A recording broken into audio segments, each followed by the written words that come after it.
One of the characteristics that will ensure an agent is going to be in the real estate business for a long time is if they learn early on in their career that you have to get listings.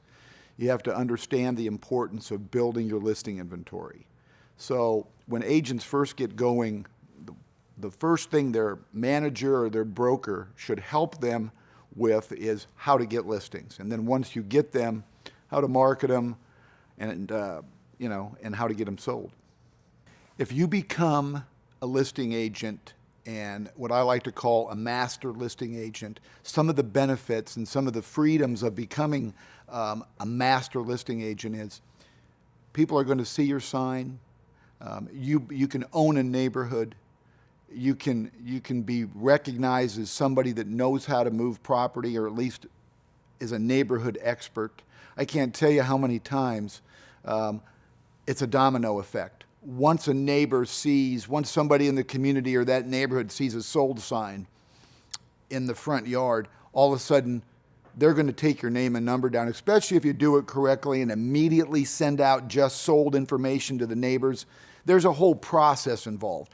Being a great listing agent takes several steps. You just don't go out and sell a house. There's several ways to do it. And I always believed in referrals. The majority of my 3 decades worth of real estate was referrals. And I got a real thrill out of not spending a lot of money and obtaining a bucket load of business. And that was doing all the things that you need to do to make sure the community, make sure the neighborhood knows that if they ever consider listing their house, there's only one person that they're going to think of. The risk of only working with buyers, which I'll never understand that mindset. And I've met several agents in my career that say, oh, I don't like to work with listings. I just like to work with buyers. Well, that's great. But the minute you stop showing that buyer a house, you're done working. So you have no business unless you're actually showing that buyer a house.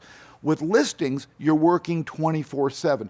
I try really hard to change the way people feel when they say, I only work with buyers. So I think that there can be a balance. The way I looked at listings were, listings are your foundation.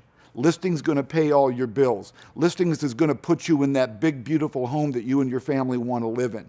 Working with buyers, to me, I've always described the commissions you make off working with buyers as gravy, where that's what's going to pay for your vacations, that's going to pay for the niceties, that's going to put a beamer in your driveway, or whatever it might be.